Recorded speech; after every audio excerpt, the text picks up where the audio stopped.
Hello everybody, my name is Maciej Binkowski. I'm the lead game designer for Dying Light, Techland's latest game. Before we start, I just wanted to say thank you to you all for coming. I remember when I was back in primary school and my teacher would ask me, Mr. Binkowski, what do you want to do when you grow up? And the truth is, I had absolutely no idea. But I've been into games. This is me, late 1980s. I know, I had a lot more hair back then. So I said to my teacher, well, you know, I don't really know, but I would love to do something with games. And fast forward 20 years, and here I am. I'm 32 now, and I still don't know what I want to do with my life. But the important thing is, I'm standing here as a game designer, and I'm about to speak about this game that I'm working on. So being here for me is a dream come true. So thank you so much. Thank you so much for the opportunity. Thank you so much for coming. Thank you. All right, let's get to the point.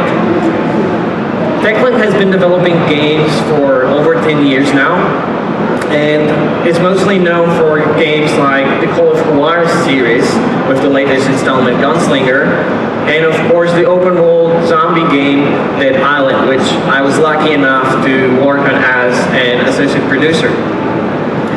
Today, I would like to take you a little behind the scenes of our latest production, Dying Light. By the way, is there anyone here who never heard about Dying Light before? Raise your hand. Just one, two. All right, not so many. I gotta talk to our marketing. They're doing good. Okay. So the reason. So just to bring you all guys on the same page, Dying Light is an action survival game, first person. It's set in vast open world infected with zombies. It has dynamic day and night cycle and absolutely visceral melee combat. Who likes to smash zombies and cut them into pieces? Let's hear you. Let's hear you. Come on. Yeah, there you go. Now we love that too. So we made sure that when you hit them, you get to really feel every single hit. But the reason I'm here today is to tell you about a revolution that we believe Dying Light will bring to first-person genre. I'm here to tell you about unprecedented freedom of movement that we're giving to the players, and about challenges that it brings to us developers. So let's get back in time a little bit. I remember many years ago playing a lot of side scrollers, and then I would play Wolfenstein for the very first time. Wow, 3D, it was awesome. Then a couple of years later, first person games would add jumping. Jumping, can you believe that? I can jump. Do you guys remember Duke Nukem 3D? I jumped hell out of this game. And then, somewhere about 1996, my father, by the way, I think he's watching. Hey, Dad. He's a retailer for computer hardware, and he took me on one of his business trips.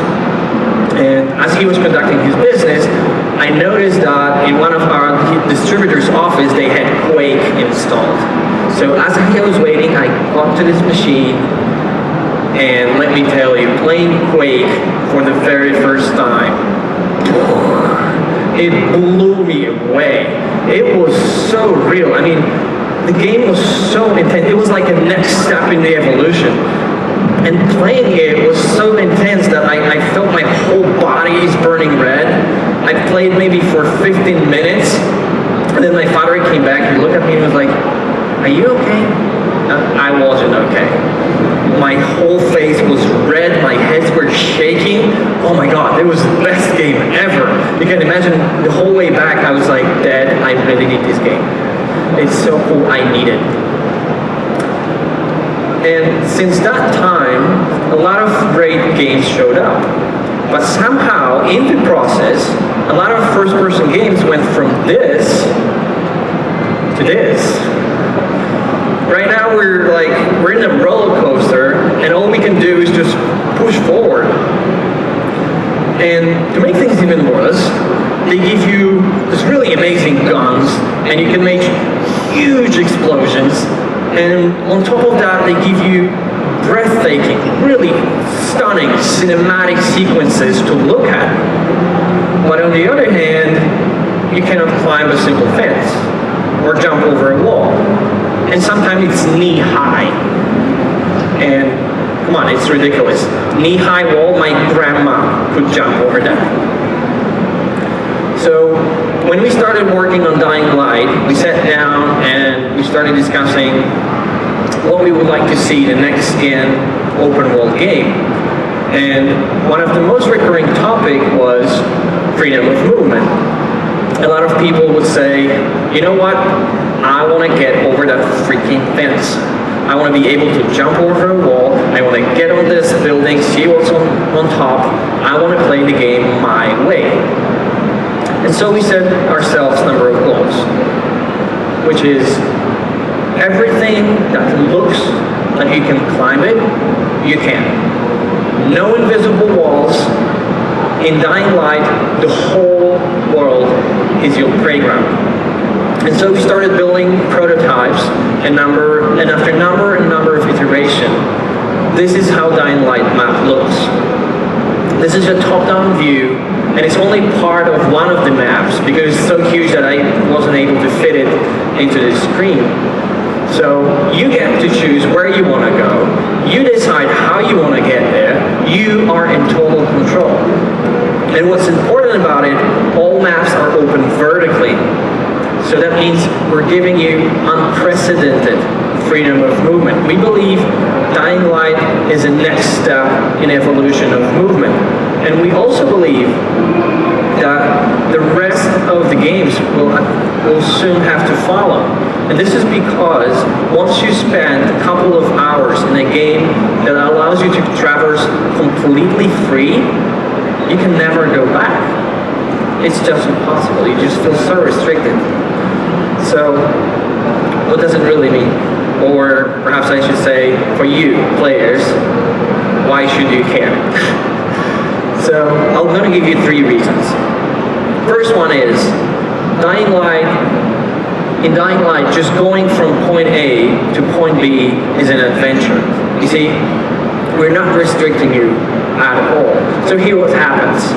The game asks you to go to some place on the other side of the map. So what you do, you start traversing in that direction, and a couple minutes later, you find yourself, okay, I'm just gonna get inside this building, see what's in it. Then you jump out a window, then you climb this fence, jump on the wall, get on the rooftop, and suddenly you're like, holy shit, how did I even get here? I was going there. And you know why this happens? This happens because you just can. And it just feels good. So here's a little example. I was just trying to get on the other side of the map. I didn't really want to feel like fighting zombies. I would go left. Then I'm climbing on this building. Maybe go left. No, too many zombies. So I'm just going to get in this building, get inside, take a quick look, go left, no, maybe go right, get out of here. Let's kill this thing. So, and that leads us to a feature that makes sandbox games great. If someone's going for the turbine, that's your time. So that leads us to a feature that makes sandbox great. That means emergent glamping. Since we are not restricting you to path, we don't force you. That means you just get yourself into situations that are not scripted, but well, they just happen. Here's a little example. I found this guy in a hazmat suit. I'm throwing a decoy, trying to pull him in one single place. Then I run in, I hit him at the gas tank, and then boom. And that stuff, we have people running around the office coming in and saying like, dude, you're not gonna believe what I just did. I've run into this zombie, I kick him in the ass, he fall down and he exploded, the roof collapsed, zombies started bringing, it was incredible. And then, once you get yourself into situations like this, freedom of movement actually allows you to have many, many options how to handle them. So imagine you're running into a group of zombies. If I have a good weapon, probably I could just run in and start smashing. But what if I don't really feel like fighting? Because maybe my health is low. Or maybe it's kind of getting late, the sun is already going down, and I don't want to be caught in the city during night. So, well, what can I do? So I'm going to scan the environment quickly. I don't want to find these guys. So again, I'm heading for the roofs, trying to avoid them. All right, let's get into this building. Should be safe. Whoops, zombie. Let's get out of here. But perhaps I could try something else. I have a different set of abilities, so perhaps I could do this. I'm just gonna run right into them. Jump off this zombie, move as fast as I can, die under here, and I'm out. Again, it's you who decide how you want to handle those situations. Now, of course, bringing this kind of freedom created a lot of challenges for us, and a lot of them we didn't even realize until we've run into them. Well, the first big thing that we had to learn was how to make world climbable. And we started with an idea that we're going to place special objects, markers, on the map, on all the places that you're supposed to climb.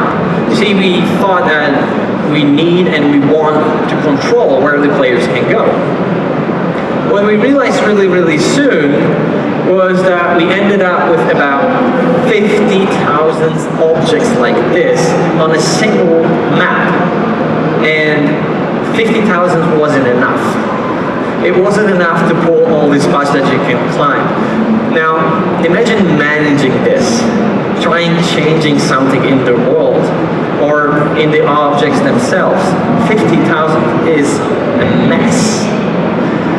Ladies and gentlemen, allow me to introduce, this is Piotr Pawlaczyk, one of our senior level designers. He leads the team responsible for the slums map, and this is how Piotr looked like when he had to deal with 50,000 objects. So at this point, we already knew this is dead end. It's impossible. So we had to go back and try something different. We had to start from the scratch. This time we knew that we have to automate the whole process. And in the meantime, we got this thought in our heads that wouldn't it even be cool if you could just climb anything? This is a very good friend of mine, Bartosz Kulon. He's an absolute total badass programmer. And he came up with another prototype, one that doesn't need any object to be placed in the world, one that decides on the fly if you can get on something or not, one that actually delivered what we wanted without creating a mess. And of course, as you can imagine, the first prototype wasn't perfect, but it allowed us to see a light at the end of the tunnel. And what it also allowed us to believe, it allowed us to know that we can make it. That's how Piotr looked like after we got rid of all the objects and used the automatic system. By the way, I know these guys are watching, so please, big applause for these guys.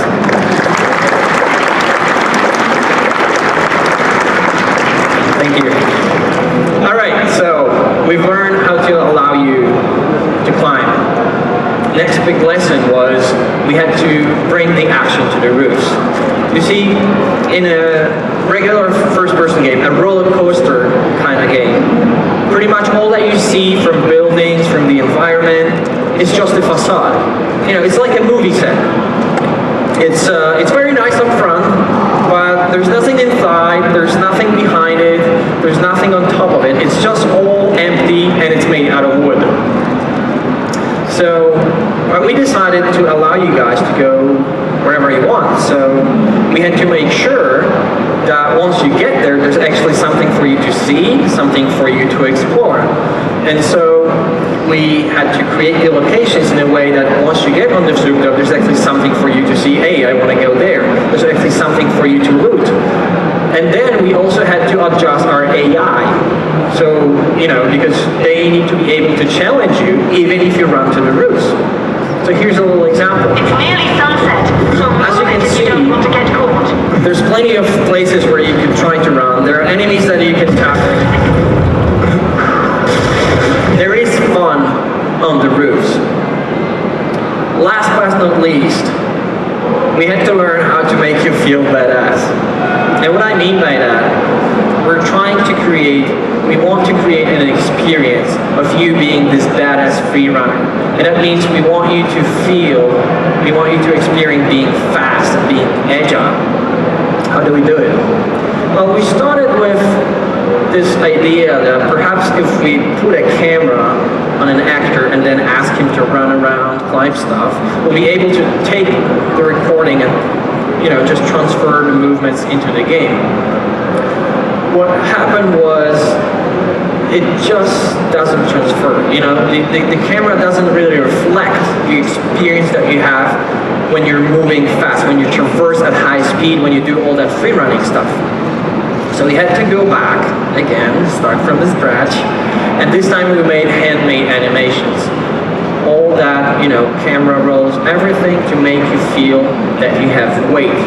And then we added handmade animations of your arms and legs, all that to create the feeling that you have a body that has weight, but at the same time it feels fast and agile and it feels awesome when you're moving. And it went okay, it went very, very good.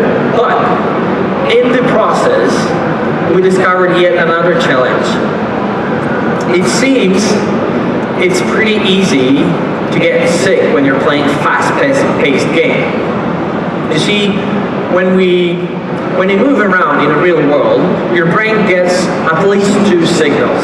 So one goes to your eyes. You see that visually something changes. And then you get second signal, your balance sense, which is in your inner ear, that allows you to feel that, okay, I know where it's going. Now, while you're playing a game, you get to see that something's changing, but your inner ear is sitting comfortably in a chair, and that's where the discomfort comes from. That's the feeling as motion sickness.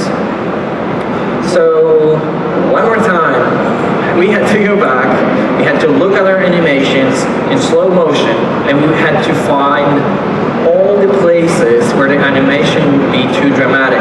You see, when there's dramatic change visually, your brain expects that there's going to be something really intense for your inner ear. So what we had to do was tune the animations in a way that they don't put your brain out of comfort zone, but at the same time we keep the momentum of you being fast and agile and moving forward. Another thing, here's what you can see. This is a look from the side of the camera track of climbing animations. If you look on the picture to the left, this is how it looked like before we started smoothing it out. You can see that the camera dives in and then it kind of goes back up and really fast forward. You can see that there's this little spike area. This is way too dramatic. This is going to make you feel uncomfortable. So after the changes, after we smooth it out, you can see over there that the move doesn't have this jerkiness in the middle, but it keeps the momentum and allows you to go forward. Additionally, we also had to learn about reference points. You see, your brain picks a lot of reference points to use for navigation. Points that are relatively stable. Now, in the game, it happened that a lot of stuff would just move, and if your brain doesn't get enough reference points, it starts to feel like you're intoxicated or poisoned. And that's when you start to feel dizzy. It's much easier with first-person shooters, because even if everything is moving, what you get inside of the screen? You get the barrel of the gun. It becomes the reference point. It's pretty stable. but Dying Light focuses mostly on melee combat, and you're swinging your weapons all across, so it doesn't count. So what we had to do was introduce a little tiny dot in the center of the screen. And what that does, is that correct? Sorry for my English. It's like when you're traveling by bus and you're starting to feel sick, you focus on the objects that are very, very, very far. Why? Because they're relatively stable, and this allows your brain to calm down. So that's what we did. We put this dot in the center, and it helped a lot. Whew. That was a lot of talking. All right, let's wrap it up. We believe that with the freedom, with the total freedom of movement that we're giving you, we're gonna change the FPP to the first-person genre. And we really, really hope that with Dying Light's vast choices of how you can handle in-game situations, and with the emergent gameplay, this game will offer you hours and hours of fun. I really can't wait for you guys to get your hands on the game. I'm really curious how far you can take it and what kind of crazy stuff you can pull. Thank you so much for coming.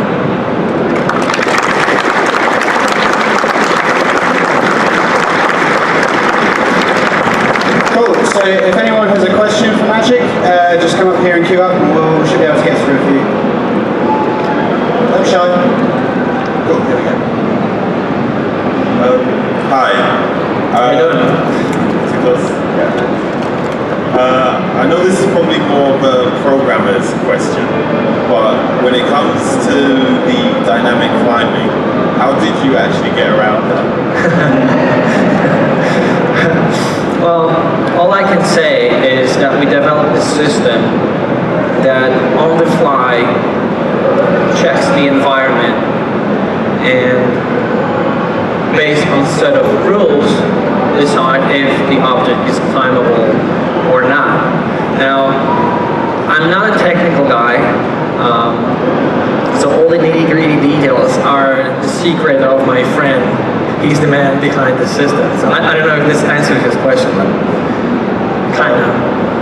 I have a rough idea. The other thing I wanted to ask was, when you said you put a dot in the center of the screen, is that I don't know, I didn't notice that when you were showing the clip.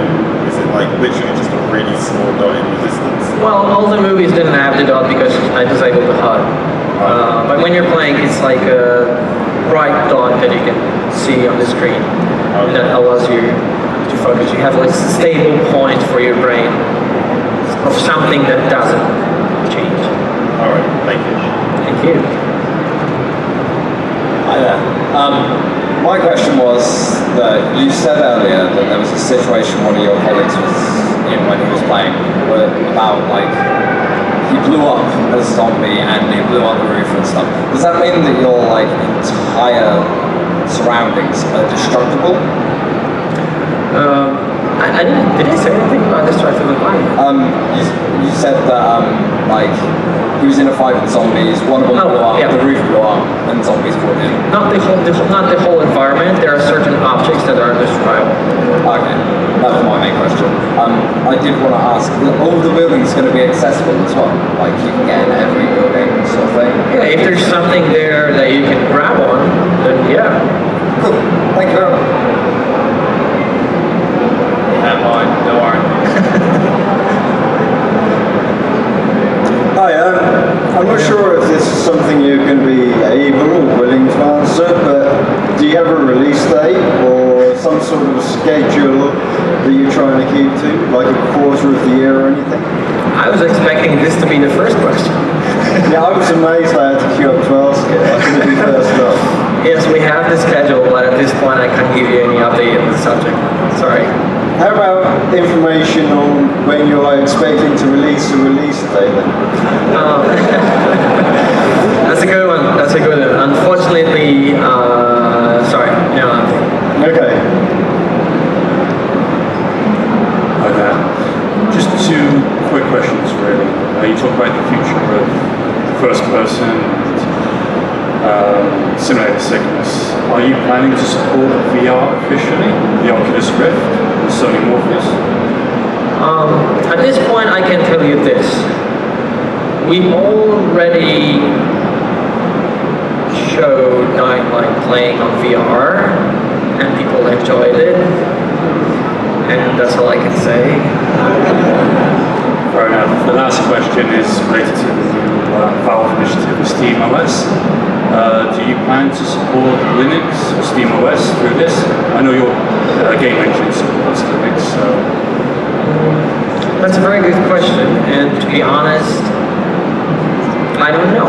But, I kind of work in a different department. But I guess we'll check it out, and as soon as I have the official information, we'll let you know. That's great, thank you. You talked about dynamic day and night cycles, and I was wondering if there's going to be any significant gameplay changes during the different day and night and stuff like that, so it's going to react differently. Oh yeah, the important thing is that we don't only cycle like the day and night, and it's just for the view. We shift enemies' population from day to night. We change their behaviors. New creatures come at night. So it's like two different experiences. During the day, you spend most time, scavenging for supplies, exploring stuff like this. And during the night, pretty much what you do is try not to die before the sun rises up. Thanks. I've got two questions. First question is, was there any point in the game where you, creating the game, that you decided to not do it third person? Did you consider third person? Like, you could switch between first or third person? Well, there's a lot of guys around the office who love to play third-person games, and they keep coming like, I'm on third person. But we're sticking to the first person because we think it's something new, and it really brings you in. So we want to keep this kind of experience of that it is you being there. And so yeah, we're sticking to the first person. Okay. Second question is, why did you choose, I'm assuming it's a sort of Brazilian favela environment, why did you choose that sort of environment other than some sort of urban environment?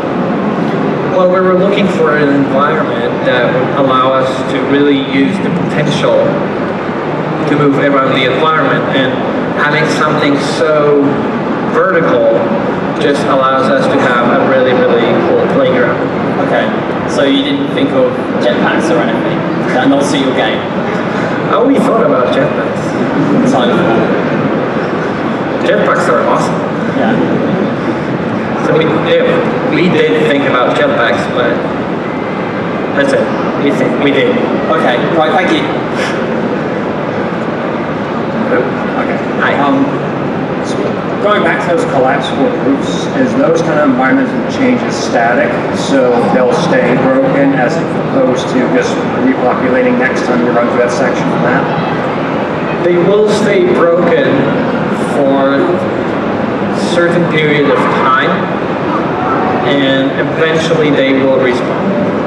Also, in regards to the visual aspects, avoiding motion sickness, the distant dot sort of thing, are those active attempts to research the mitigating effects you can do with VR and Oculus and those sort of eye sets? Because that's obviously a big concern for people considering it. I'm sorry, I didn't. Is there kind of an echo in this? Where you wear a headset, if you suffer motion sickness, it's much worse than if it does for everything. So was the dot and on the screen and all that other research you get into mitigating motion sickness part of an active research attempt or planning for future VR games and those things? I see. Well, we did all that even before we started working with VR. The game was just so intense, there were so many things happening on the screen that we all had to address it before. But playing on VR is awesome. I mean, the first thing I did when I got the VR thing on my head was climb a building and I jumped. And it really grips your guts and it's like, and then you take it off and you're like, okay, I'm back on the chair. It's really awesome. All right, thank you. Hi, thanks. Just wanted to say it was a great presentation. Thank you so looking forward to much. the game. Mirror's Edge probably one of my favourite games, so really look forward to this. Just wanted to ask, basically it's a follow-up from one of the other guys' questions. You mentioned that this was one of the maps that you've got. Can you talk about any of the other locations, what they're going to sort of, are they going to be in the same sort of Brazilian favela, or would it be an entirely different location? Well, we want each map to have its own theme, and also that the gameplay experience is different. It's unique on these maps. So I can't tell you too much, but if you try to take a video from PS4 launch event, we actually showed our new physical-based lighting, and it was shown on the other part Okay, brilliant. I'll check that on YouTube. of Dying Light, so you can take a little peek what's there. Brilliant. Thanks very much. Thank you. Last two questions. Hi, you mentioned that it's predominantly melee, but I was wondering how much gunplay was in there. Is it similar to, say, the original Dead Island was a bit, or Dead Island Riptide, where it's mostly gunplay? So the guns are there, but you have to know two things. First, guns are scarce. Second, they're pretty powerful, so it's easy, relatively easy to kill things fast, but they're very loud, and the enemies are attracted to noise. So you always have to consider, this trade-off of power versus noise. Like if you have to ask yourself, is this the right moment to use the farm arm?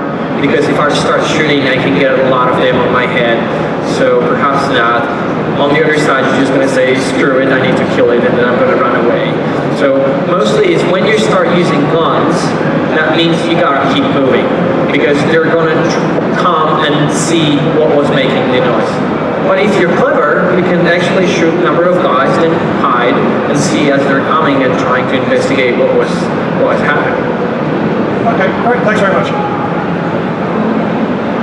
Hi. How you doing? I'm fine, thanks. So you started off by talking about invisible walls and knee-high walls. How do you deal with the edge of your finite map areas? Well, there are many options. One of them, of course, is the natural barriers. So you can think lakes, mountains, stuff that you can't go through. Then, for example, you can see objects that are unclimbable at first sight. So that means the action takes place in a quarantined city. So at some point you can expect to see a wall with barbed wire that you won't be either it's going to be so high that you won't be able to reach it, or there's going to be a barbed wire that makes it impossible to traverse. Thank you. Thank you. Cool, that's about all we've got time for, so just remains to say thank you very much to Maciej. Thank you. It was an honor. Thank you.